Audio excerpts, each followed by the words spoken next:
ఎంతో టేస్టీ అయిన టమాటా పచ్చడి రెడీ అయిపోయింది. హాయ్ అండి, అందరికీ నమస్తే. Welcome to my channel Pavani Butla. ఈరోజైతే ఈ వీడియోలో మనం తయారు చేసుకుందాం టమాటా పచ్చడి. దానిలో కాస్త నువ్వులు, పచ్చిమిర్చి, వెల్లుల్లి, అలాగే కొత్తిమీర, కరివేపాకు. ఓకేనా అండి? ఇదైతే కనుక పచ్చడి మనం చపాతీలోకి తినొచ్చు, రైస్లోకి తినొచ్చు, అలాగే దోశలోకి కానీ ఇడ్లీలోకి కానీ దేనిలోకైనా కూడా ఈ పచ్చడి తినొచ్చు. ఓకేనా?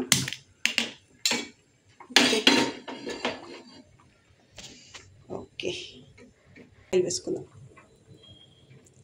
మనం మళ్ళీ పోపు పెట్టుకోవచ్చు, లేదు పోపు వద్దనుకుంటే దీంట్లోనే కాస్త ఆయిల్ ఎక్కువ వేసుకోండి. లేదంటే కనుక పోపు కోసం మళ్ళీ తర్వాత పోపు పెట్టుకుంటే ఆయిల్ వేసుకుంటాం కనుక దీంట్లో కాస్త తక్కువ వేసైనా కూడా వేయించుకోవచ్చు. ఓకేనా అండి? నేను మళ్ళీ పోపు పెడతాను కాబట్టి కాస్త తక్కువగా ఆయిల్ వేసాను.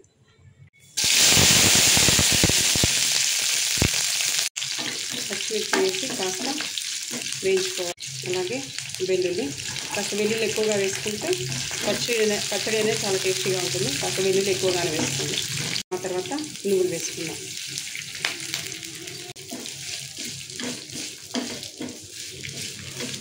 అలాగే కాస్త జీలకర్ర వేసుకోండి. ఇవి కాస్త ఫ్రై అయ్యాక దీంట్లో కాస్త చింతపండు వేసుకోండి. ఇప్పుడు దీంట్లో టమాటాలు వేసుకోండి.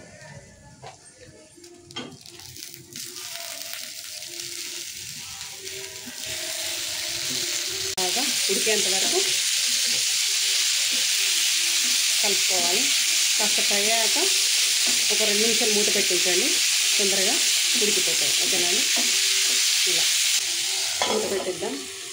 మూత పెట్టేసి ఒక 5 మినిట్స్ ఉంచండి, మళ్ళీ తొందరగా ఉడికిపోతుంది. ఓకే, ఇప్పుడు ఉడికిపోయింది. ఇప్పుడు పైన ఉండి కొత్తిమీర వేసేస్తే ఈ వేడికే కొత్తిమీర మగ్గిపోతుంది. ఓకేనండి? ఇప్పుడు స్టవ్ ఆఫ్ వేసుకుందాం. ఒక 5 మినిట్స్ చల్లారనిచ్చేసి గ్రైండ్ చేసుకొని పోపెట్టుకుంటే టమాటా చట్నీ రెడీ అయిపోతుంది. ఓకేనండి? ఓకే, ఇది చల్లారిపోయింది. ఇప్పుడు దీన్ని గ్రైండ్ చేసుకుందాం. ఇది గ్రైండర్ గిన్నెలో వేసేసుకుందాం.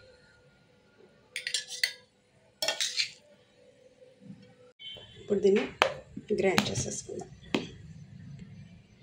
ఇది గ్రైండ్ చేసుకుందాం. ఇప్పుడు దీంట్లో మనం సాల్ట్ వేసుకుందాం. మనం ముందుగా సాల్ట్ వేసుకోవాలి కనుక ఇప్పుడు సాల్ట్ వేసుకుందాం. సరిపోయేంత సాల్ట్ వేసుకోండి.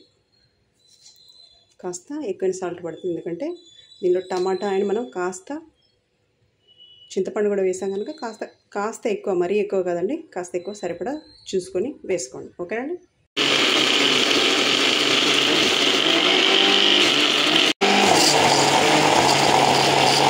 ఇప్పుడు ఇది గ్రైండ్ అయిపోయింది, మెత్తగా గ్రైండ్ అయిపోయింది కదండి.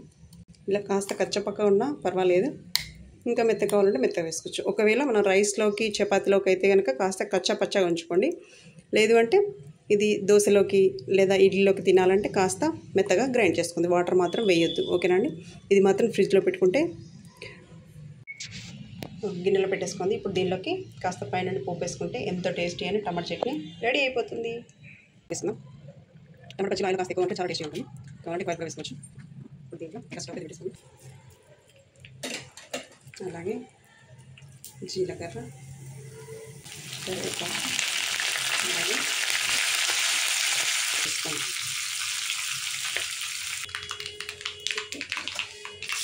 దీనిలో వేసేసి వెంబటే మూత పెట్టేయండి. ఎంతో టేస్టీ అయిన టమాటా పచ్చడి రెడీ అయిపోయింది. ఈ వీడియో కనుక మీకు నచ్చినట్టయితే లైక్ చేయండి, షేర్ చేయండి, అలాగే కామెంట్ కూడా చేయండి. నా వీడియోస్ అన్నీ మీకు నచ్చినట్టయితే నా ఛానల్ని సబ్స్క్రైబ్ చేసుకోండి. థ్యాంక్ యూ అండి. Thank you so much for watching.